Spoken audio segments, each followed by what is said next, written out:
Hello guys, this is Mansi from eventhadi.in. I'm here with the new chapter, chapter number 2. The name of the chapter is Linear Equation in One Variable. Okay, and this is an introduction video जिसके अंदर हम इस chapter के जितने भी concepts हैं, topics हैं, उनको discuss करेंगे ताकि जब आप exercise के questions करो तो आपको वो already आते हो. So let's begin. सबसे पहले before getting to the name of the chapter हम बात करते हैं जो हमने पढ़ा हुआ है, that is एक्सप्रेशंस पढ़े हुए हैं हमने, क्या है इक्वेशन पढ़े होते हैं, क्विकली उसको रिवाइज करते हैं. अब एक्सप्रेशन क्या होता है? अगर हम एक्सप्रेशन की बात करें, वो फेशियल एक्सप्रेशंस की बात नहीं कर रहे हैं, हम मैथ्स में एक्सप्रेशन की बात कर रहे हैं. Expression means if I right x plus 1, ये एक एक्सप्रेशन है, इसमें दो टर्म्स है and it is a expression, right. अब इसके बाद हमने पढ़ा था इक्वेशन. अब इक्वेशन क्या होता है? इसी को अगर मैं लिखूं x प्लस 1 इक्वल्स टू 90, तो ये क्या बन गया? This is an equation because इसके अंदर हमारे पास इक्वल्स टू का साइन आ गया, right. And left hand side है, राइट हैंड साइड है, so this is an equation and this is an expression. ये डिफरेंस होता है एक्सप्रेशन और इक्वेशन में. अब चैप्टर का नाम है लीनियर इक्वेशन, आगे का बाद में देखते हैं. लीनियर इक्वेशन क्या होता है? लीनियर इक्वेशन मींस एक ऐसी, देखो सबसे पहले तो इक्वेशन है मतलब इक्वल्स टू आएगा, लीनियर एक्सप्रेशन नहीं है, लीनियर इक्वेशन है.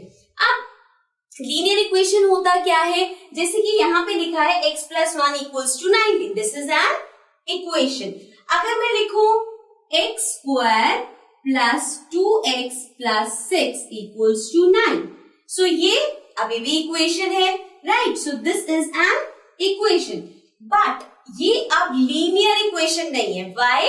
बिकॉज लीनियर इक्वेशन में हमारे पास होता है कि ये जो वेरिएबल की पावर है, किसी भी वेरिएबल की पावर 1 से ज्यादा नहीं हो सकती. मींस हाईएस्ट पावर 1 होनी चाहिए. अगर सिर्फ x है या सिर्फ y है, कोई भी वेरिएबल हो सकता है, तो ये लीनियर इक्वेशन है. लेकिन अगर ये x स्क्वायर हो गया तो ये लीनियर इक्वेशन नहीं है.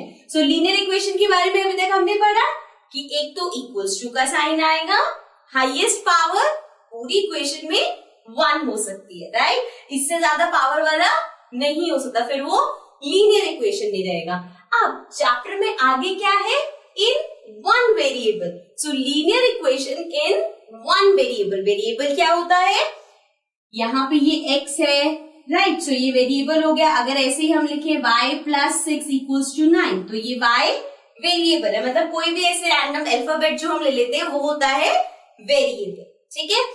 Now completely linear equation in one variable means an equation. Equation मतलब इक्वल्स टू साइन मस्ट है, देन हाईएस्ट पावर 1, मतलब ये x स्क्वायर वाला नहीं चलेगा, पावर 1 होनी चाहिए. एंड इन वन वेरिएबल मतलब पूरी इक्वेशन में एक ही वेरिएबल. अब इसका मतलब ये नहीं है कि सिर्फ एक ही बार आएगा. It can be y plus 6 equals to 2y plus 7.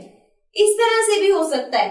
y 2-3 bar repeat हो सकता है, बस उसकी पावर 1 से ज्यादा नहीं हो सकती. Okay, this was a short introduction about the chapter. Now let's come to the topics of this chapter. Now our next topic is solving equation. अब हम देखेंगे कि लीनियर इक्वेशंस को हम सॉल्व कैसे करेंगे.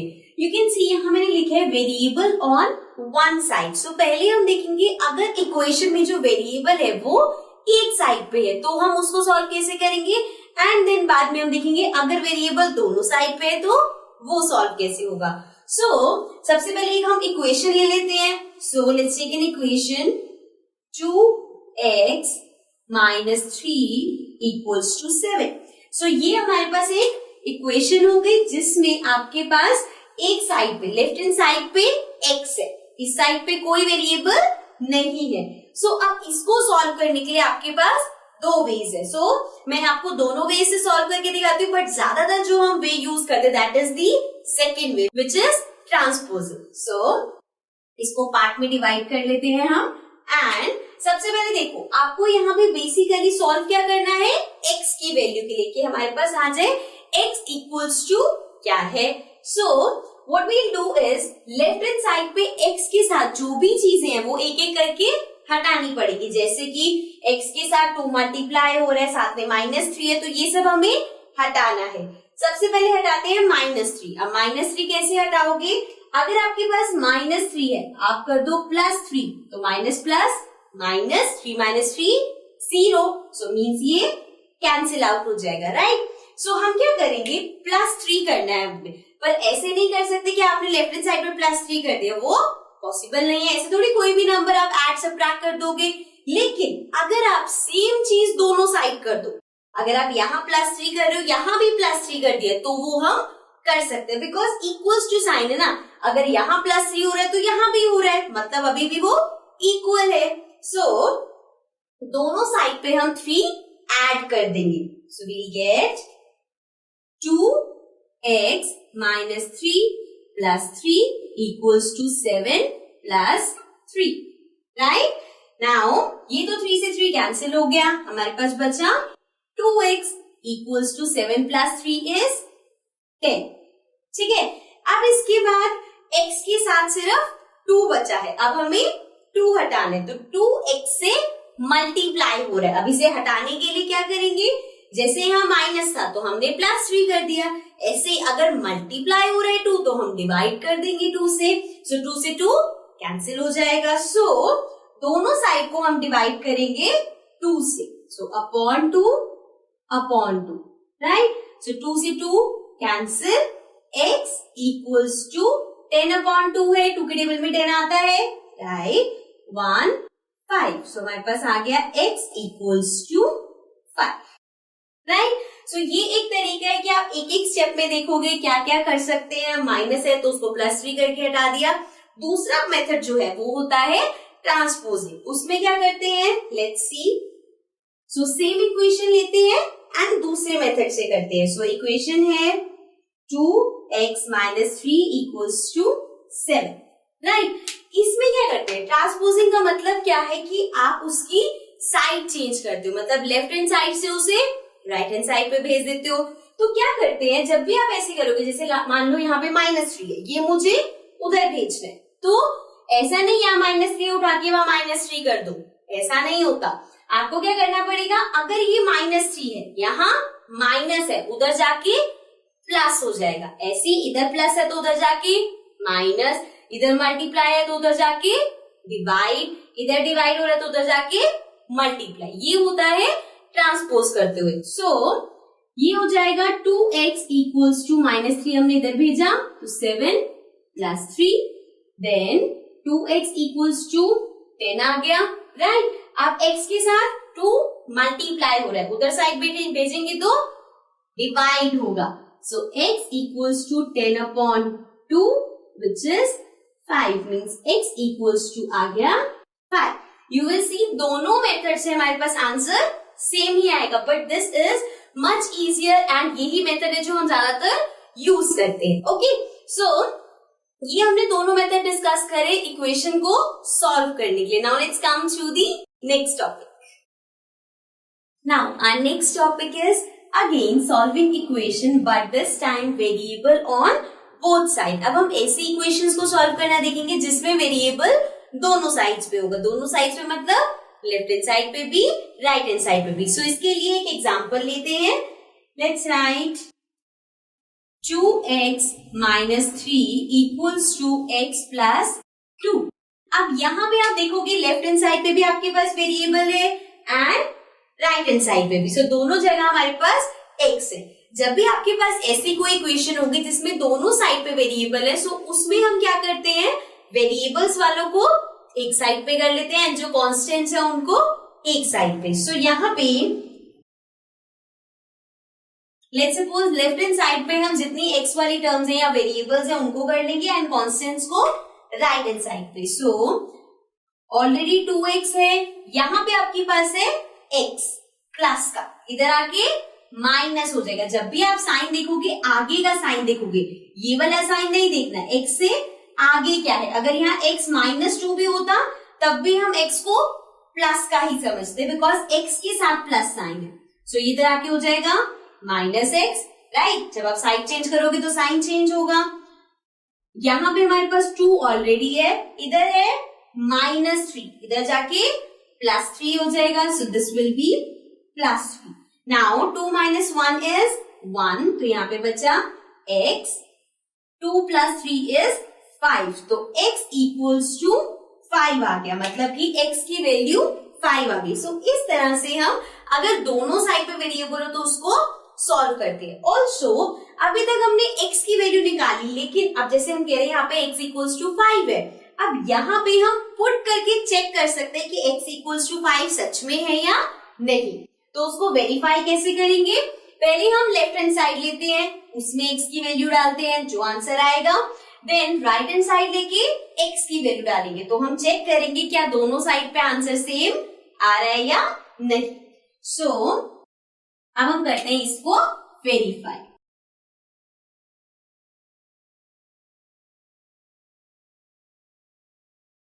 लेफ्ट हैंड साइड पे हमारे पास है 2x - 3, so x equals to 5 है, सो दिस इज 2, x की जगह 5 लिखा -3, सो 2 × 5 is 10 - 3, 10 - 3 is 7. So left hand side पे हमारे पास आ गया 7. अब हमें चेक करना है क्या राइट हैंड साइड पे भी सॉल्व करके 7 आता है या नहीं. सो राइट हैंड साइड पे हमारे पास है x + 2, तो x की वैल्यू क्या है 5 + 2. Now 5 + 2 is 7. So we can see LHS is equals to RHS. So means जो हमने x की वैल्यू 5 निकाली है वो करेक्ट है. Okay, so this was about solving equation if we have variable on one side or variable on both the sides. अब आते हैं अपने next topic पे. Now coming to the next topic. Next topic है हमारे पास forming equation. देखो अब ऐसा नहीं है कि आपके पास डायरेक्ट इक्वेशन आएगी, आपको उसे सॉल्व करना होगा, इतना इजी नहीं आएगा. हो सकता है इक्वेशंस भी आ जाए, बट मोस्टली क्या होता है आपके पास वर्ड प्रॉब्लम्स की तरह आएगा. वर्ड प्रॉब्लम्स क्या होता है जिसमें पूरा एक स्टेटमेंट में क्वेश्चन गिवन होता है, आपको उसे सॉल्व करना है. अब उसको सॉल्व करने के लिए पहले आपको इक्वेशन बनानी पड़ेगी, उसके बाद ही तो उसको सॉल्व करोगे. सो एक एग्जांपल लेते हैं. फॉर एग्जांपल आपके पास गिवन है सम ऑफ 2 नंबर्स इज 74. अब इसका क्या मतलब है, दो नंबर्स का सम 74 है. आगे यहाँ पे गिवन है 1 is let's suppose 10 more than other. अब ये पूरी स्टेटमेंट है, आपको इससे इक्वेशन बनानी है. सो सबसे पहले हमने देखा सम ऑफ 2 नंबर इज 74, मतलब दो नंबर्स को ऐड करेंगे तो 74 आएगा. आगे है 1 is 10 more than other, मतलब एक नंबर दूसरे नंबर से 10 ज्यादा है. Here more than means, more than का मतलब ज्यादा. सो अगर हमने लेट कर लिया 1 नंबर भी x, एक नंबर x हो गया, तो सेकेंड नंबर क्या हो जाएगा 10 + x. क्यों? Because it is 10 more than, मतलब अगर एक x है तो दूसरा उससे 10 ज्यादा है. सो ये हो गया 10 मोर देन. अब ऊपर हमें गिवन था कि दोनों का सम, दोनों का ना मतलब ये एक नंबर हो गया, ये दूसरा नंबर हो गया, इन दोनों का सम 74 है. Now x + x is 2x + 10 equals to 74. So this is our equation.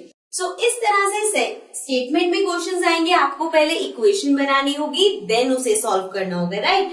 अब जरूरी नहीं है कि इतना सिंपल हो, कुछ भी आ सकता है, कुछ भी इक्वेशन हो सकती है. पेरीमीटर गिवन है, एक लेंथ गिवन है, ब्रेथ नहीं गिवन, उसको x लेके सिर्फ वो बनाओ. एजेस गिवन है, so there are many things. But कुछ चीजें हैं जो कॉमन रहेंगी, दैट इज जैसे अभी हमने देखा मोर देन. मोर देन का मतलब क्या है, ज्यादा, मतलब प्लस होगा. ऐसे ही अगर आपको गिवन है लेस देन, लेस देन मतलब कम, मतलब माइनस होगा. सिमिलरली एक वर्ड आता है टाइम्स, जैसे 2 times of this, 4 times of this. तो इसका मतलब है यहाँ मल्टीप्लाई करना. जैसे x का 4 टाइम मीन्स 4x, x का 4 टाइम्स. ठीक है. सो इस तरह से ये कुछ कॉमन है जो रिपीट होते रहेंगे, बट स्टेटमेंट्स अलग अलग होंगे, वो जब हम एक्सरसाइज के क्वेश्चंस करेंगे तो जो स्टेटमेंट के क्वेश्चंस आएंगे तभी डिस्कस करेंगे. Okay, now let's come to the next topic. Now our next and the last topic for this chapter is cross multiplication. अब क्रॉस मल्टीप्लिकेशन से कैसे इक्वेशन सॉल्व होती है, लेट्स सी. अगर आपके पास कोई इक्वेशन है x plus 1 upon 2x plus 3 equals to 3 upon 8. So इस तरह की आपके पास इक्वेशन, लीनियर इक्वेशंस आ सकती है. अब इसमें देखो क्या कर सकते हो आप, इसमें जो सबसे बेस्ट मेथड है जिससे आप इस इक्वेशन को आराम से सॉल्व कर सकते हो, that is cross multiplication. Cross multiplication क्या होता है, क्रॉस इस तरह से बनता है.